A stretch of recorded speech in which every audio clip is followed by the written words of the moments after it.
everybody. Welcome to episode number 9 of the Clarity Project podcast. I am your host, 𝗦𝗢𝗓𝗦. So, in this episode, we are just going to continue from where we left off from the previous episodes, and that would be episode number 8. Episode number 8 was a really weird episode because in episode number 8, I started off prefacing how that is a completely different episode from all the podcast episodes that I've done in the past, because in all of the podcast episodes that I've done, I was sitting down, just like with this episode.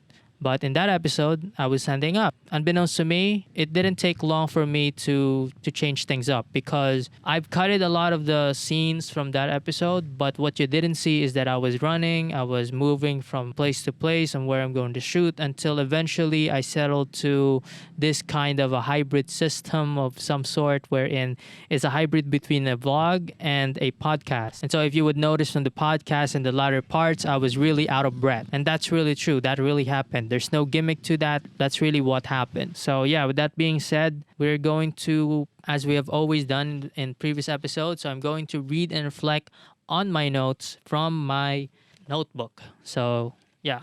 So this is also from October 14, 2022, around 5 p.m., which is where episode number 8 was also.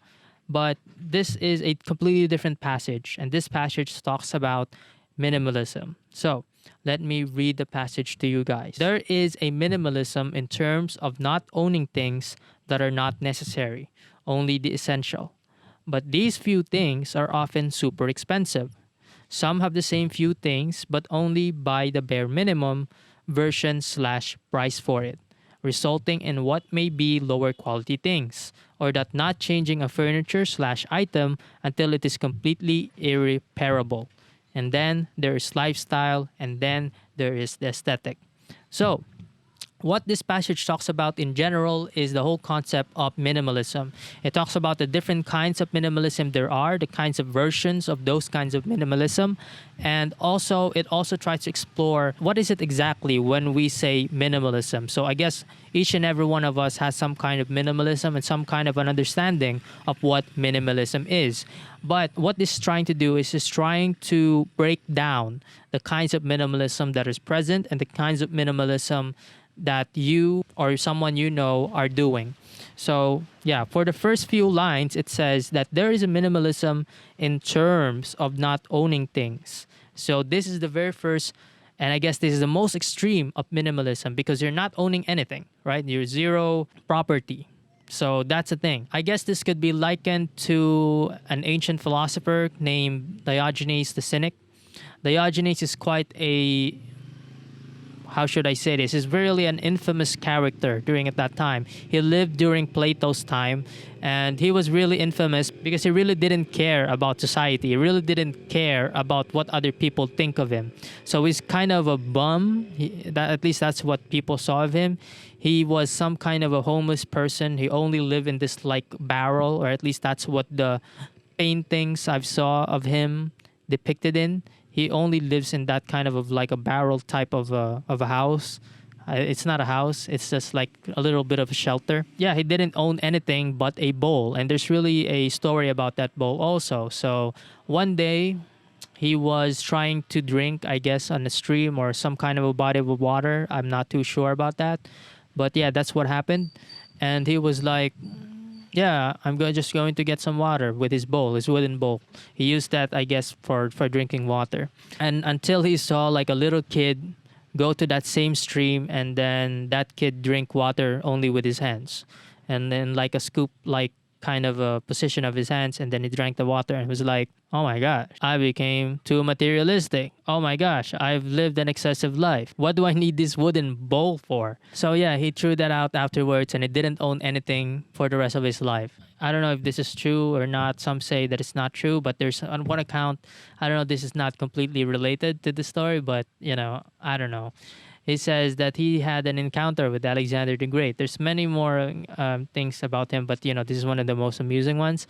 And so Alexander the Great kind of paid him a visit because Alexander's like roaming the place, right? But he happens to pay a visit to Diogenes because he's such an influencer influencer type. What? No, he's like an influential figure at that time, infamous. A lot of people hated him, I guess, because he was always just pissing on the streets or something like that, and is always doing what do you call when you expose yourself in public? Yeah, public exposure, things like that.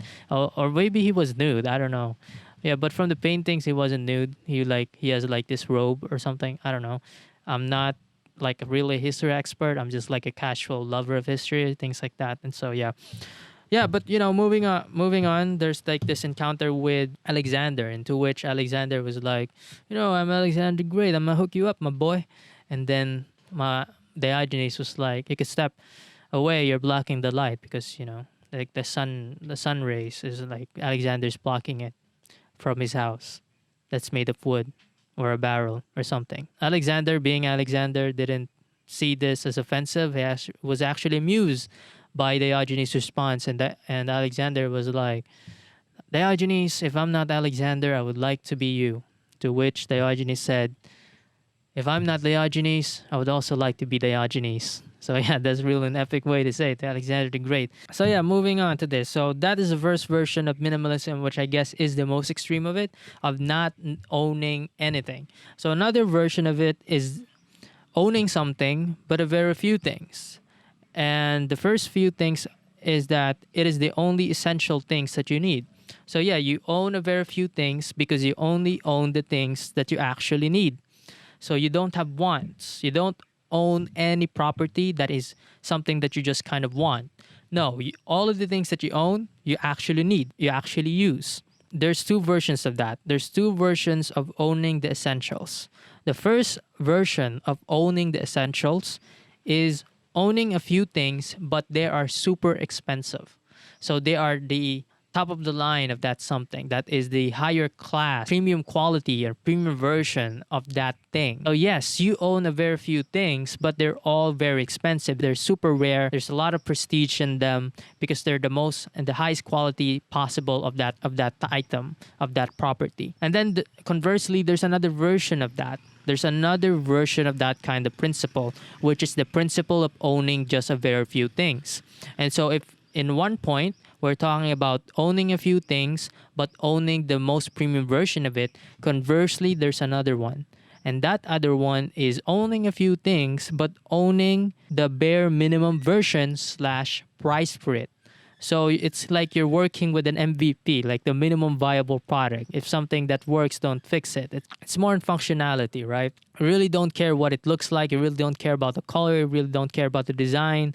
If you can use it and there's some kind of utility to it, if it's usable, you're going to use it. It's the cheapest possible version of it, then yeah, you're going to have that kind of version to it. So not only that you are a minimalist in terms of the quantity of the things, you are also minimalist in terms of the quality of the things without actually forsaking the quality that it's not usable. So yeah, they're still usable. So I'm just going to continue from the sentences. It says that the bare minimum version / price for it, resulting in what may be lower quality things or that not changing of furniture / item. So yeah, this is another version of it. Another version of it is that you own a very few things and that you don't replace them.